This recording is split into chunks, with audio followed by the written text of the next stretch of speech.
podcast. The Profile.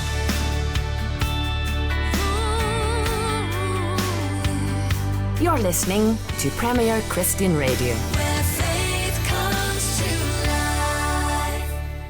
Hello and welcome to The Profile, here on Premier Christian Radio with me, Megan Cornwell. This is the show where we delve into a person's life, faith and ministry. It's brought to you in association with the UK's leading Christian magazine, Premier Christianity. If you would like a free sample copy of our latest issue, head to our website premierchristianity.com/free sample. Today on The Profile, I'm speaking with Bernard Hibbs. Bernard is a member of the Bruderhof, a group of Anabaptist Christians who live in intentional communities where they share everything and own nothing. I recently went to stay with Bernard and his family, and while I was there, he told me all about his countercultural way of life. Can you describe growing up in the Bruderhof? Because you've been here since you were 9, is that right? Yep. I first visited when I was 7. We were on holiday and my parents came by and we dropped in an afternoon and someone showed us around and straight away I was hooked. I spent my first afternoon digging for earwigs in a rotten log with someone who I'm still good friends with now. So that was my first memory of the Bruderhof. But growing up, it's a great place to grow up. I loved it, and my parents took 3 years to join. And I remember crying and crying every time that we left, because we'd come and stay for a week at a time during sort of half term or something like that.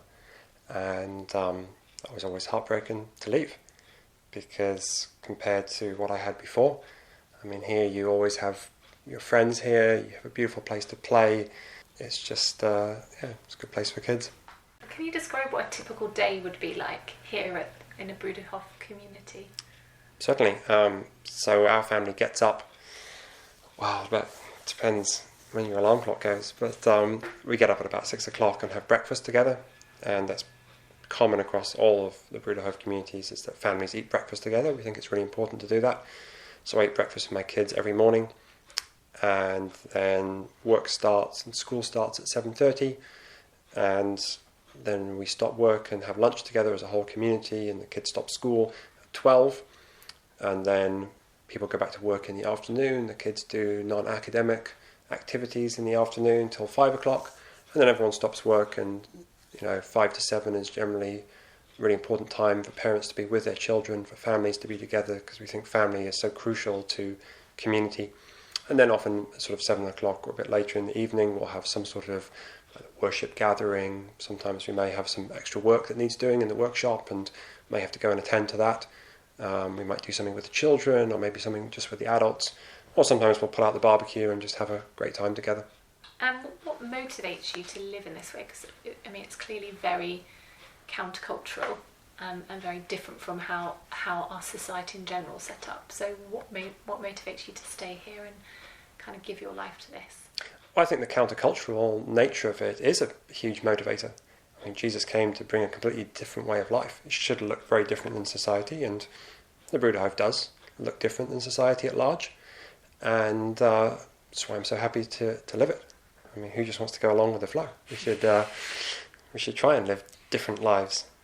And you read the Sermon on the Mount, which really informs the way that we live, and it's a radical message that Jesus gives. It's a whole way of life of how we should interact with each other, how we should interact with the world, how we should interact with money. All that is set out in the Sermon on the Mount. And actually it's a pretty simple guideline for people to follow, for Christians to follow. But then what about the other verses in the Bible that say things like, be in the world but not of the world? Well, I think that's why the Bruderhof has never tried to isolate itself. We're very open. We have visitors here every single day of the year. We have groups come and see us. We have individuals who are seeking a life of community. We're no different than any other church. We're certainly not more isolated than any other church. In fact, I would say we're more open than certainly than the average person, in that we have all sorts of people coming to visit. Our children interact with society just like other children do. My son plays on the local football team. We do plenty of projects together with the village or other organisations. So we're perfectly open. And as far as mission goes, we have our publishing work we do. We've been publishing books for 100 years. and we send people out to speak to churches or to other groups, or theological colleges, or whoever's interested, whoever wants to listen, or also just take part in other people's churches, visit other churches. So we do try and put into practice the Great Commission. But I think you can go out and talk to people about that, but there's also a need to be a church and to live something that people can turn to. And the Bruderhof should be here for people who want a different way of life, who are looking for that, to say that it does work. You know, if you can make those sacrifices, then here is a alternative to society that is worth looking at. And what kind of sacrifices are we talking about? So if you wanted to become a member of the Bruderhof, what would you have to do? Well, you just have to give up everything. So simple as that, really. Just, give up all your money, or your property, or your possessions, or your future property or possessions, or things you might earn. Give up your desire to be right about everything, or to always get your way, or just do something when you want to. You know, it's to make a community work, there has to be a certain amount of submission to each other. You have to do things that are good for the community, not just for yourself. And so if you can give up that selfishness, then actually life seems to work quite well. And if everyone gives that up, everyone gains from that experience. And so while you have to sacrifice certain things, I feel you get far more back in return. And I guess those things are not just the support of a community, but as you've described, you know, education for your children, support from the hospital, care for the elderly, those kinds of things, those kind of social care services that you'd get out in the world but perhaps aren't at a high enough standard. Yeah, I mean, you get so many things done for you by the community, because that's how we believe we should serve each other. You know, if someone's sick, we think they should be visited, they should be cared for by the best doctors, they should get the best medical care, but should also get great spiritual care and have children go and sing to them and whatever it is that's going to make them better. That's how we feel that we should react to each other as a church. You know, church is there to take care of people. You know, if there's a new baby born, we should first of all rejoice with the parents about this new life, but then we should also be there to provide practical help. And we should send our kids to a good school. You know, kids should get a good education. And these are just the small practical things that we can do for each other when you have a shared life like this. And it's not to say that other people can't have that, but it makes it easier. If everyone's giving up their own selfishness, it makes it so much easier that those who need help get it. Whereas what happens in general society is that people with the most resources are the ones who get what they need. And there's some people who need a lot more who get almost nothing because they don't have the resources or the social network to obtain those things. In your statement of faith, you say that you want to be people who do not proclaim themselves but Christ. Do you think other Christians outside of Bruderhof communities are falling into that trap of proclaiming themselves? Well, I try not to comment on other people's behaviour, and I mean, I know tons of Christians who are the most self-sacrificial people. I think that part of discipleship is to give up everything for Jesus, and that is much easier for me than for the average person. The community enables me to give up everything, and if I didn't live in the community, I would have to think about myself a lot more. I have to think about what I earn, I have to think about who I become friends with, I have to think about my career prospects, how to care for my children, how to care for my parents. There's so many things there I'd have to worry about that I end up being self-centered, even if I didn't want to, because how else do you survive? Whereas when you have that support network, it's so much easier to stop thinking about yourself and start thinking about others. Jesus commanded his disciples to go out and spread the good news. Yep. By living in a somewhat inward-looking community, do you think you're failing to respond to that? Well, I think if the Bruderhof was inward-looking, I think that could be a failing. It's difficult for people to imagine the Bruderhof until they get here and visit, which people are very welcome to do. It's easy to imagine that religious communities would be sort of insular and shut off, and yet if you come and live here, you'll find out that they're not. It's simply like having church every day instead of just on Sunday or maybe midweek. It's like having church every day, but being always part of that church. and going out from that church to do things. So I don't have to go out by myself and try and maybe missionize my work colleagues in the place that I work. As a church, we can do those mission tasks, whether it's through publishing, through sending people out, through having some of our members work as chaplains in local health organisations, or to the local police force. And so there's all sorts of ways that we can reach out as Christians and spread the news of the gospel. But I think one really important one of those things is to live together as a church that's different in society, so that people who are looking for something different, of which there are lots, I think, right now, they have something to turn to. Otherwise, if you provide no actual sort of worked out examples, then people just go along with the status quo because it's too hard to think of something else. And I think it is really hard to start a community like this. Lots of people try, and generally they last a very short amount of time, which is not to say that people shouldn't try them. It just is a miracle, and it's God's grace when a group of people can actually stick together through thick and thin. You've said that there aren't specifically rules, Right. but you are trying to live in a holy way that conforms with a biblical model. Yep. So things like having an affair or gossiping about somebody, or those are kind of unwritten rules that you would try to follow. So what happens if somebody does those things? Do you have a kind of disciplinary process? Well, not gossiping about people is actually the one written rule that we do have.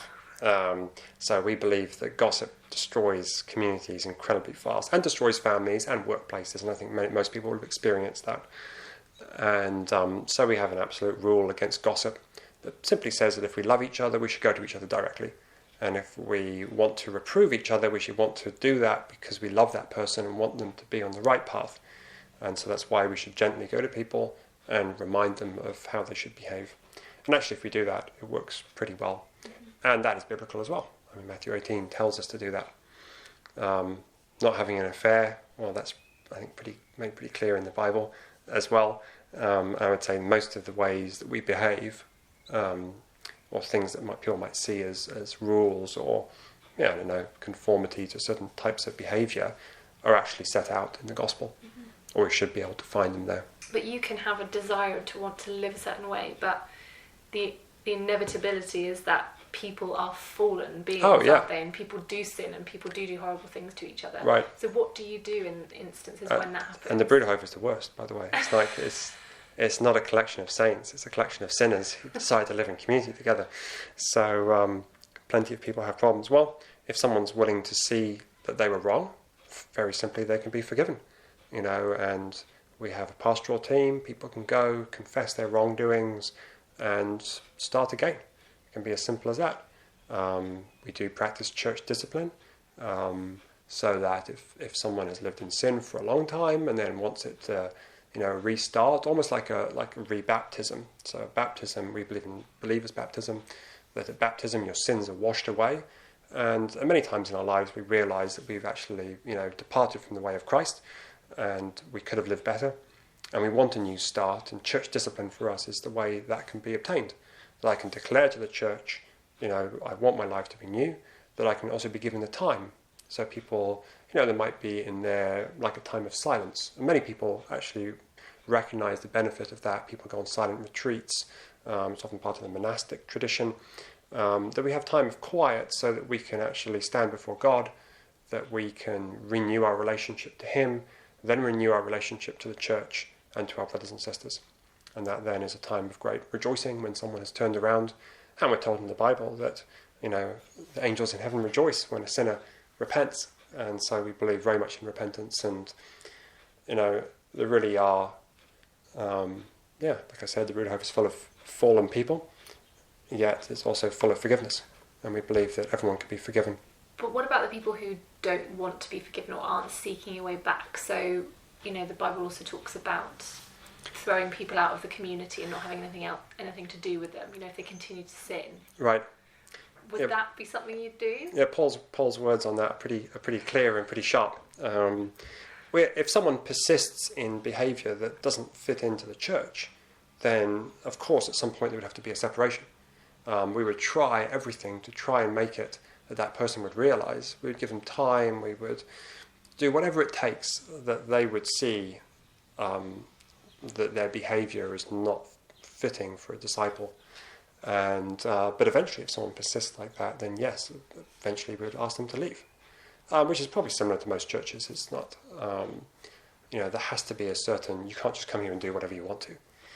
And but we try and do it in the gentlest way possible. That we always want people to be restored, and so it's important. It's always done with love and with respect. We would help someone get set up outside of the community, and always hope that they would return to the community. So we don't excommunicate people. There's nothing you can do that will sort of shut you out of the Bruderhof for life. People are welcome back, and many people have left the community and come back. That is a fairly common thing. How would you feel if one of your children decided to leave? Well, I mean, it's one of those difficult questions, I think, especially when it comes down to your own children, because obviously I've dedicated my life to something that I think is worthwhile. I want them to find something worthwhile for their lives. And yet, my prayer with my wife together each day as we pray for our children is that they learn to follow Christ, not that they become members of the Bruderhof. Because the Bruderhof in itself is it's something that's here today, and for all we know, it will be gone tomorrow. It's a way of life, it's a specific expression of the gospel, and yet, is it meant to last for all of eternity? No, it's not going to do that. And so, the most important thing is we dedicate our lives to Christ and learn to follow Him alone. And if my children could find ways to do that outside the Bruderhof, that's fantastic. I hope they do. You and your family have lived in several different Bruderhof communities around the world, as I understand it. Yep. But those haven't necessarily been personal choices, so you haven't kind of said, oh, let's go and try the American community, right. Let's go and try the German community. That must be quite difficult, especially with your mother and father being here. Can you just tell me a bit about that? Yeah, well, moving is one of these things where there's probably not many people who actually like moving, unless they maybe really hate where they live at the moment. But we have to move around. We have to... people's skills are needed in different places. And we should, like you said, we should be willing to move for the sake of Christ. It should be, one of those things that we give up is my ability to say, like, no, I have to live here, I have to live in England, or I have to live in America. To be, we want to be used by the church, and that is one of the things that we can do. Christians have had a long history of sending people on mission. And we talked about the Great Commission. It's, people have taken on far bigger sacrifices than moving on one Bruderhof to another. The great thing is that I always know that my parents are going to be looked after. It's not just like abandoning them in an old folks' home. They've got brothers and sisters here that they also dedicated their lives to, who will take care of them probably better than I do. And so I know they're always assured of that care. And we never try to sort of, pull apart families unnecessarily. And it's not, people visit the whole time. People still communicate between our communities. Many families outside of the community have that sort of separation, and it does happen, but it happens in a way that at least older people are careful. You may have heard about the recent collapse of the Jesus Army. Are you following that story? Yeah, I did. Yep. What do you think went wrong with that, with the Jesus Army, and how can Bruderhof avoid falling into those pitfalls? Well, I don't really want to comment on record about someone else's community, because I know there was many faithful people in the Jesus Army. We have some close friends who were part of the Jesus Army who are devastated by the fact that their community has essentially fallen apart. And my hope for the Jesus Army is that they really, come back to what they had at the beginning, that desire to give up everything for Christ, just like us. And that's where we really share. There are those Jesus Army communities where they lived in full community of goods. It's quite a rare thing to find. And that they find a way to continue that way of life despite the difficulties they have. I actually don't know a huge amount about them sort of as a structure or as a church. I just know that they ran into difficulties. And like I was saying earlier, it is really hard. There are some things that are hard about living in community. And but they did last, quite a few years. What sort of safeguards have you put in place? So, for example, the Jesus Army, I think one of the big things that happened, which caused their collapse, was abuse towards children, sexual abuse. Have you guys got here a structure where you have safeguarding inbuilt into what you do? Yeah, I think it's very important that children in a community like this are safeguarded. We're very careful about who we allow to come and stay, who is allowed access to children, and everyone who works with children on the Bruderhof is trained. There's a policy on safeguarding. There's a video training that's delivered across all of our communities, plus our teachers in the UK undergo the mandated training because we're a registered school. So there is a lot of focus on that, and the Bruderhof is, puts children first, and taking care of this aspect should be, our highest, the highest calling really is to protect children. It's also very, very clear to all members that if a member commits a crime, let's say, abuses a child, that would be reported to authorities, and it would be dealt with. It would be a proper investigation.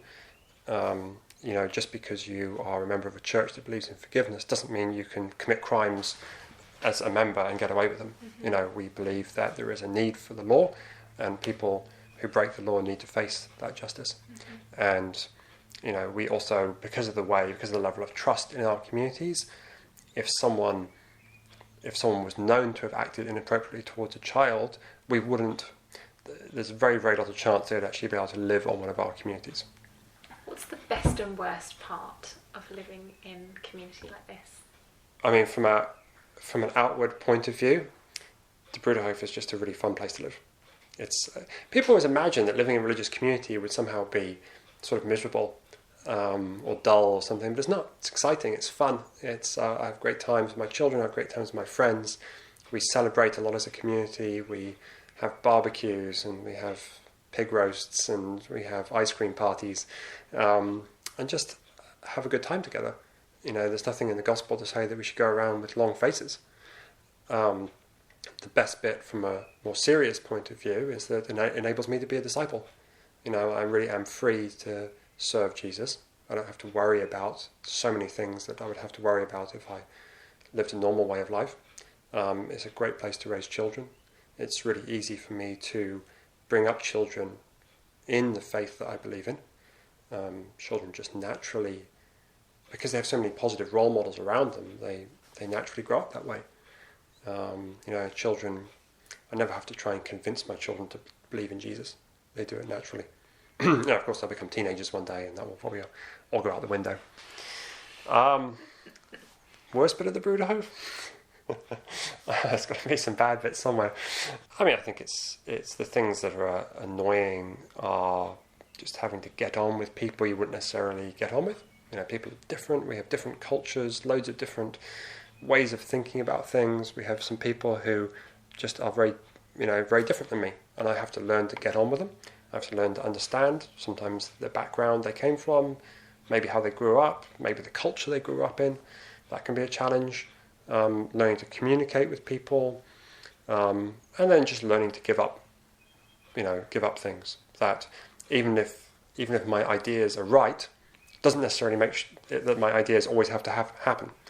And I guess that can be some of those good things that we think, this would be so good if the community would do this or that, and I can't necessarily, voice my opinion onto everyone. Giving up money and possessions, that's the easy bit. Everyone should do that. If everyone start with that, then they could work on the more difficult intangibles. Yeah, the ego bits, those are a lot harder than the money. How do you respond to people who describe the Bruderhof as a cult? Well, almost all people who describe the Bruderhof as a cult are either disgruntled for some specific reason, so it's simply a great sort of label to stick on because obviously it's hurtful to be called a cult, or people who are completely ignorant of the Bruderhof and never come to visit. And I know of very few people who have actually come to visit who still think the Bruderhof is a cult. And those people will generally regard any form of organised religion as a cult. But if you actually look what a cult is, and there's been lots in the media recently about this funny named cult with an N and an X in it in America, Nexim, I don't know how you say it. These are abusive. There's money involved, almost always. So you've got to pay to be part of it. Whereas we take people come and join who have no money, and we're still happy for them to come and join. So we've taken people have come and become members where, looked at from a financial point of view, we know there's only going to be money going towards that person. They're never going to be a financially productive part of our community, which I don't think any cult or commercial organisation would find acceptable. But for us, because we're a church, we think everyone deserves that. And so we're happy to have people become members who maybe aren't that able to, financially support the community. Essentially the Bruderhof is a church that takes certain aspects of the New Testament, especially, very, very seriously. And that makes us appear different. But if you compare us to sort of genuine cults, like the Moonies, Scientologists, the Raelians, universal medicine, we're a far cry away from that. It's interesting, Ben, because you sort of go in and out of the community, go into London quite a bit, and you're living here. So you must have quite an interesting perception of what society in general looks like, and also what the UK church looks like to some extent. Sure. What advice would you have for Christians out there? Do you have a message for them? Well, advising people is always dangerous. I know so many Christians who are doing really worthwhile projects, and we support a lot of those projects, like Street Pastors, Food Bank, and things like that. Cinnamon Network, we're big supporters of, and it's great those projects are happening, which continue. Making the gospel known in practical ways, I think is really important. I would say though that it is a time where people are disgruntled with politics. People are starting to realise that the individualism that capitalism has brought to our society is unhealthy. There's a lot of people trying to push back against that. And where are those people going to go? This would be a great time for the church to say, here we are, here's an example of how you could live. Our churches should be havens for people who want to turn away from the problems in our society and find a new way of life. And I would say my encouragement, this is for the Bruderhof and for other churches, let's be places where people can turn to, where people can find hope, where people can find healing, and people can find a sense of belonging. Premier Christianity magazine. In this month's issue, former Blue Peter presenter Simon Thomas had it all. A successful TV career, a loving family and a strong faith. But when his wife died, his world fell apart. In the latest issue, Simon talks candidly about grief, unanswered prayer, and why death is not the end. Plus, R.T. Kendall writes on the silent divorce between word and spirit. Nick Page tells us why questioning the Bible is a biblical thing to do. And the best-selling Christian author Philip Yancey shares his insights on the state of the global church. for your free copy, visit premierchristianity.com/free sample. World-class Bible teachers, including Albert Mohler and Alistair Begg, are coming to London. Ligonier Ministries' first ever UK conference is taking place this September, and you can go free. You'll get 2 tickets worth £118 completely free of charge when you subscribe to Premier Christianity magazine. Subscribe now and get your free tickets to the Light of the World conference at premierchristianity.com/subscribe. The Profile.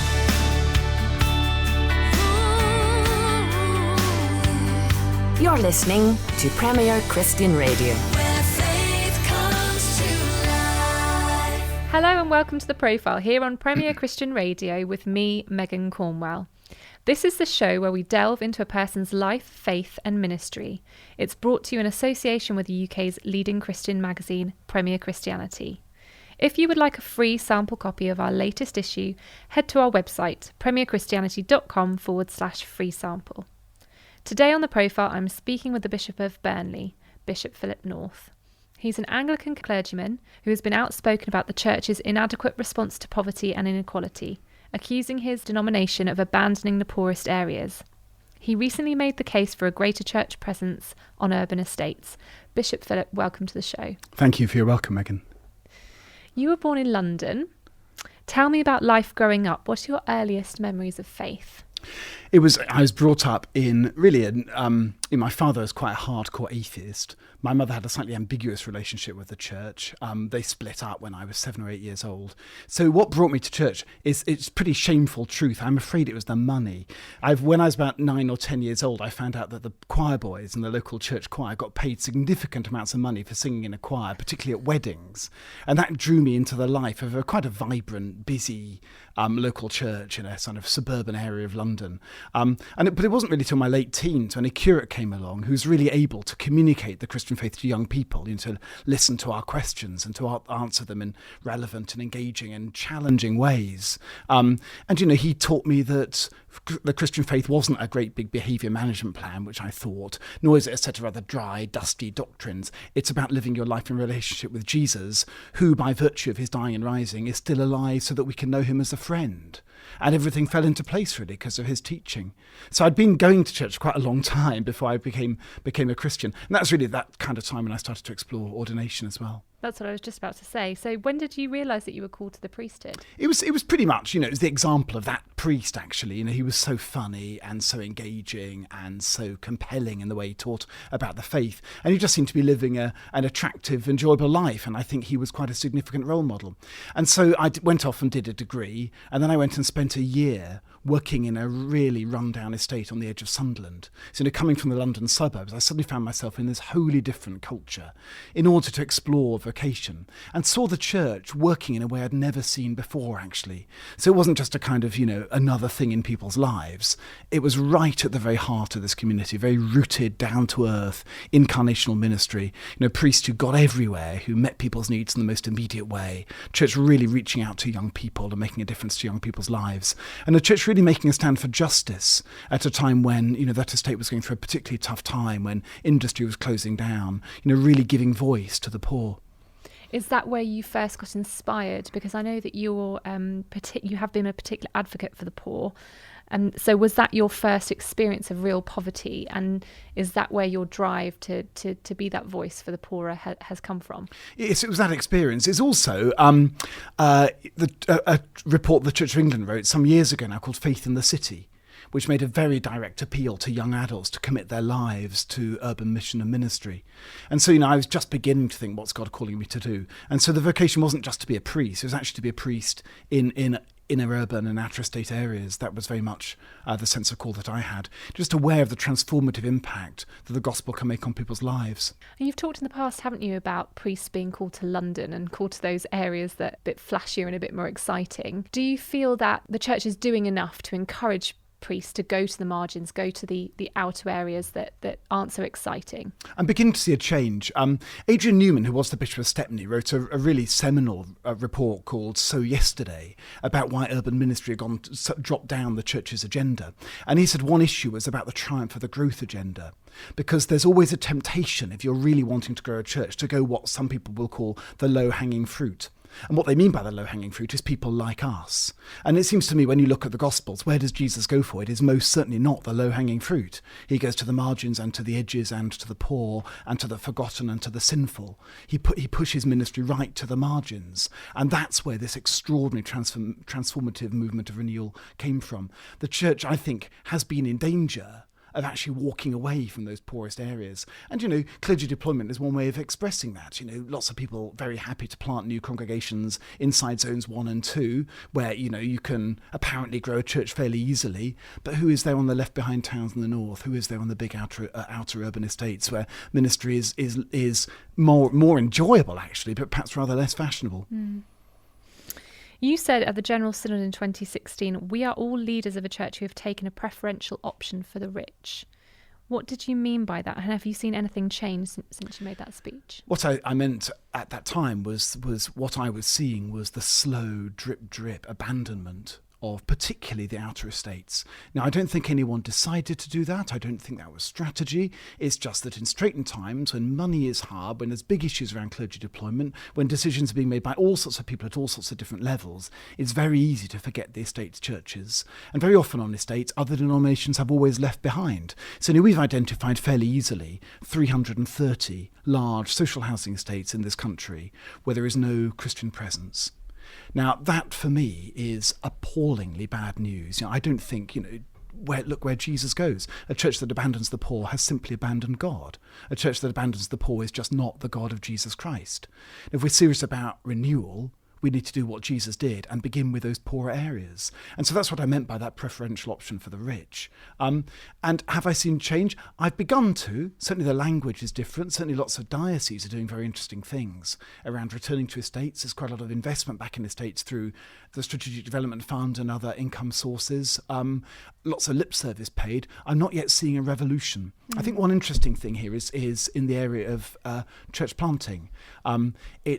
I was at a conference last week where a speaker was saying that it's disappointing how church planting hasn't really taken off in the West and Western Europe, where it has taken off in the majority world.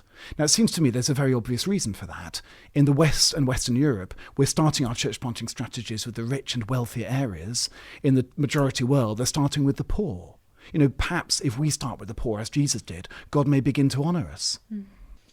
And when you talk about a revolution, what do you think that would look like in terms of changing the way people think, the way Christians think, the way the priests are deployed, like you're saying? What does that revolution look like to you? What it means is that we put poorer communities first rather than putting them last. What it means is that we hear the voices of deprived and lower income communities in the life of the church. What it means that our very best leaders are going to our poorest parishes. What it means is that our evangelistic resources and strategies are being tailored to the needs of poorer communities. Why? Because when we do that, everybody will catch on. A leader formed in an urban parish can lead anywhere. A resource developed in an urban area will work anywhere. A church that is seen to be alongside the poor is one that will recapture the nation's imagination. And it's just true of every single, I can't find a single renewal movement as I trawl the pages of church history, which has not done exactly that. The Oxford movement, of which I'm a part, is an example of that. It started off blowing the dust off the tomes of the fathers in libraries in Oxford. But within just a few years, their followers are out on the streets serving cholera victims in London and Plymouth. Renewal is authenticated when we hear the cry of the poor and proclaim good news to the poor. It's interesting because this week a British attitudes survey showed that there's further decline in Christianity in the UK and growing atheism. How do you think the church should respond to this news? In the way I've been saying, actually, by recommitting ourselves to ministry to everyone, especially to poorer people. I think also we need to think very carefully about the nature of our proclamation. What is it? What does Jesus do? He listens, first of all. He hears, he understands people's needs, and he speaks good news into that context. I think what we often do is we assume that the gospel is the kind of bite-sized pick-up and drop message that you just take anywhere. And we sort of hammer out trite phrases, and it's just not connecting with people anymore. Whether it's areas of poverty or anywhere else in the nation, we've got to be really tuned in to what the culture is saying to us and demonstrate by our lives and by our words how Jesus speaks into that. I think part of the social attitude survey is actually partly people being more honest. A collapse of the old Christendom model, which perhaps creates opportunities for us, actually, because people are clearing away some of the baggage of the past. It gives us the chance to speak the gospel with ever greater freshness. But I think that must be really rooted in listening and understanding the context in which we're said. And talking about context, in your own diocese and in your own ministry, what has been the best and the worst days so far? The best days are ordinary days when I'm getting round the parishes and especially the schools of the diocese. It's an interesting thing, isn't it, that we can look at statistics like the social attitudes survey and beat ourselves up. Whereas if you ask me, the scope, the imagination of ministry in local churches today is more creative than it's ever been, and the work ethic of priests and church leaders is stronger than it's ever been. If I worry about one thing about our clergy in Blackburn Diocese, it's about workload and workaholism. We have some fabulously gifted churches out there, really, really meeting needs. And so I love the days when I just spend time in parishes talking to their clergy and lay leaders and going to schools. We've got a fabulous family of church schools in Blackburn, and talk to children about the faith. Those are my favourite days, just very rooted ones, encouraging people in local ministry. There's a priest in Fleetwood, for example, who the hospital in the centre of town was closed for years, and he's bought it.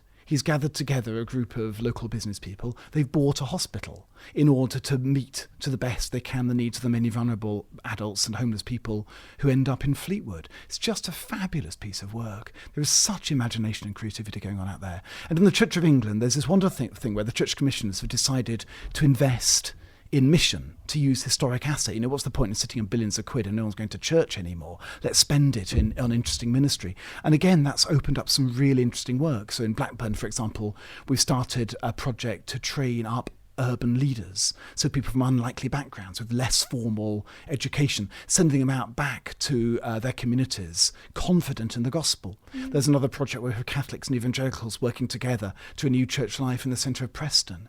So there's some really interesting and imaginative stuff going on in the local church. Richard Charters used to say, the church is incredible nationally but credible locally, and he's so right. There's such a contrast between what's going on the streets and what we hear in the headlines. What about your worst day?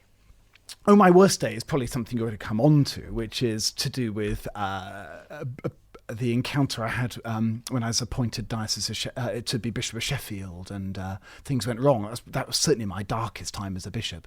Can you describe exactly what happened? What happened was I was offered the post of Bishop of Sheffield. I take a traditionalist position in the Church of England. I don't, the Church of England for me is part of the whole wide Catholic Church of God, and there's limits to what decisions it can take unilaterally. And I have concerns over women's ordination, about what it does to the unity of the church. I honour hugely the ministry of individual women. I work very closely with the women clergy in our diocese, appoint them to posts, encourage their ministry as much in exactly the same way as a male priest. I just don't draw any distinction. But on an ecumenical level, I have some problems with what that has done to unity within the church. I was appointed to Diocese of Sheffield. I was very, very clear about what I thought about that, but to many of the clergy in that diocese, the position I held on that, my theological conscience on that, was not acceptable to them. And people started to lobby from externally as well, from outside the diocese. And the position reached the point where it's clear that my going to that diocese would have brought more division than unity, and the right thing was to withdraw. But of course, the process running up to that was a very difficult time. And you talked about personal attacks at that time. Were people sending you hurtful emails and messages? There was a lot of, quite aggressive letter writing. There was a lot of quite unpleasant emails, stuff being posted on the social media, and it just felt very personal. And that's what made it a very, very difficult space to be in. And in many ways, I see both sides of the debate. Actually, it's the clergy in Sheffield Diocese weren't expecting a traditionalist bishop, so I wouldn't in any way, shape, or form ever want to criticise them. But in the heat of battle, people say things and do things which they may later adjudge unwise, and I think there's some of that going on. Did they ever apologise? Those people were you able to sort of reconcile? It's interesting, a large number of people from that diocese have been in touch in various ways. I hold no grudges against anyone for that. Bishop Pete, the wonderful Bishop of Sheffield, has invited me back to the diocese to lead a day on prayer, and I'm really looking forward to going. I still have many friends in that diocese, and he has all my prayers as the person seeing that diocese ahead. And Bishop Philip, the Church of England talks a lot about mutual flourishing and disagreeing well, but it seems in your situation, in that particular example, there was little space for a dissenting view. Were you disappointed with that response? I think people, when people voted through the House of Bishops declaration and agreed the 5 guiding principles, I wondered to what extent they thought through what mutual flourishing really meant. And I think that's a process that's still ongoing. There's a lot of work being done now about the theology of mutual flourishing. And what does it really mean to disagree with somebody quite fundamentally on a matter of conscience, but to want their flourishing? What does it mean for a church to have leaders who hold radically different views? And these are very important issues, not on a number of things that divide us, and things where I think we need to do a great deal more work. What are the boundaries within which people with different positions held in good conscience can be together and travel together as one church? Seems to me we have a wonderful opportunity to model something to the nation, because what are we seeing all around us? We're seeing a nation that's tearing itself to pieces over disagreement about future political direction, about who we are in the world, about Brexit and so on. The church has the chance to model what it means to hold together a wide range of views and yet be committed to travelling forward together in love. And I think that's the strength of mutual flourishing. And there's a lot of thinking and work being done about that. And I really hope that as we come perhaps to other debates in the future, we can be committed to one another, that actually, Jesus prays, may they be one that the world might believe. He wants us to be one family. And that seems integral to our mission. But that must be difficult if you hold to very strong beliefs that you see in the Bible, and you see people within your denomination with a very different view. I mean, there would be people that would say that the Church of England has actually lost its way on certain issues. What would you say to that? I don't think the Church of England has lost its way on certain issues. I think the Church of England is quite good at debating things honestly. I think people just need to be clear about where they stand, but willing to listen to the other person. I don't know if those conversations are very interesting ones where you try actually to express the views of another person. So if I took a more progressive view on an issue, I try and voice the traditional conservative line. And when people do that, actually relationships can often trump those conscience issues. But what about externally for people who are wondering, well, what is the truth? What does the church say about same-sex marriage? What does the church say about relationships between men and women? If you've got conflicting views within the church, outsiders will be confused about what the truth is, surely. The Church of England is very clear about its teaching on marriage, that it's between a man and a woman for life. There's no change to that. I know people are worried about that being so, but I can't see any prospect in the immediate future of change. But at the same time, we live in a culture which is asking itself big issues around identity and what it means to be human and what it means to be a sexual person. And it would be wrong for the church not to engage scripturally with those issues. And actually that process of engagement throws up debate. But when in church history has that not been the case? If we look at the book of Acts and see the intense debates that were going on there, around in some ways the same way. To what extent does our tradition is it meeting the needs of a changing culture? You see that in the debate about food. You see the debate about circumcision. So this is just a constant process in which we bring into dialogue the gospel of Jesus Christ with a changing human culture. And in terms of your views on women's ordination, the Archbishop of York retires next year and 2 female bishops are being reported as strong favourites to replace him. Will you be attending the consecration of a female archbishop, if that were to be the case? Yes, I will. I've attended a number of consecrations of women bishops, and I can do that because of the strength of the provisions that were put in place. So when women bishops was voted through in the Church of England, there was a network of bishops set up to minister to parishes who felt in conscience unable to accept that. And because those processes are robust, we can be together for things like that. And it's not uncommon for traditionalist bishops to attend the consecrations of women and to be there to pray for them and to commit themselves to working in partnership in the gospel. It's very important that everyone pushes conscience as far as they can in these issues and that we're committed to being together as one family. I would, though, very much hope that whoever is the new archbishop would be very, very strongly in favour of those provisions remaining in place and will be a voice for traditionalists in the church as well as for other people. And moving on to a slightly different issue now, Bishop Philip, you joined the Company of Mission Priests in 1997, which is a group of male priests who've decided not to marry but rather to devote themselves to the church. What led you to make that decision? It was the example of Company of Mission Priests, we often call it CMP. It's an example of their ministry in urban areas, particularly in the north of England.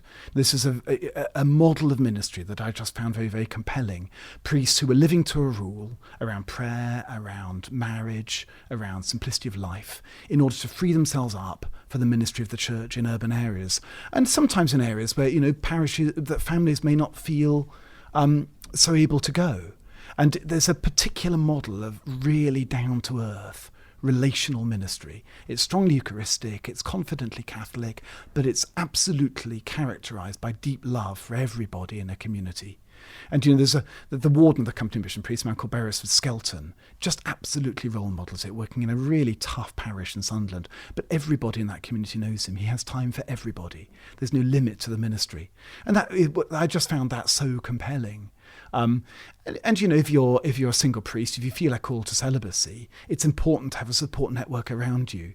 And it's a close-knit family, CMP, and a group where I found a great deal of and what gives me identity as a priest. It's also inspired by one of the most remarkable saints, a man called Vincent de Paul, who renewed the French church of the 17th century by focusing on the margins and on the poor. And his example as patron is a very, very powerful one. With your traditionalist views and commitment to celibacy, it strikes me as interesting that you've actually never taken up the opportunity to join the Catholic Church. Have you ever considered that? I've reflected on it. I think all Anglo-Catholics reflect on it from time to time, especially, when change is being considered in the Church of England, when you're wondering about your own future. It's vocational, isn't it? You need to feel that God is calling you. It's not enough to say, I'm cross for the Church of England, I'm going to leave and join somebody else. You've got to feel a strong sense of call to become a Roman Catholic. And I've not yet felt that. So the Catholic tradition, the Church of England, is a very strong and compelling and historic one. I feel very much an Anglican.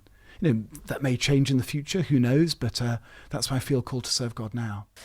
Do you think, Bishop Philip, that the global Anglican communion will be able to maintain unity in the face of entrenched differences?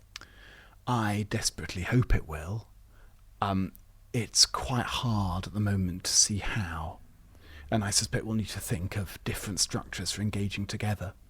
Because, there's one set of churches who's very, very determined to go in one particular direction about marriage and the meaning of marriage. And there's many who I don't think will be able to go on that journey.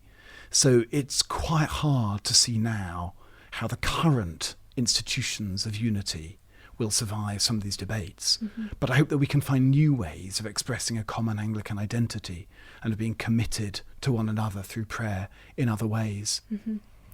And I think the Lambeth Conference will be a very, very interesting one. I really hope that bishops from all around the world come to that. I hope that those who take conservative views as well as those who take progressive views will be able to gather together and meet and share in a very honest way. And it's the same thing, isn't it? It's about modelling unity, being one family as far as that's possible, that the world might believe. The world does not need ever more fractured churches. It needs Christians speaking up with one voice about the Lordship of Christ. Mm-hmm.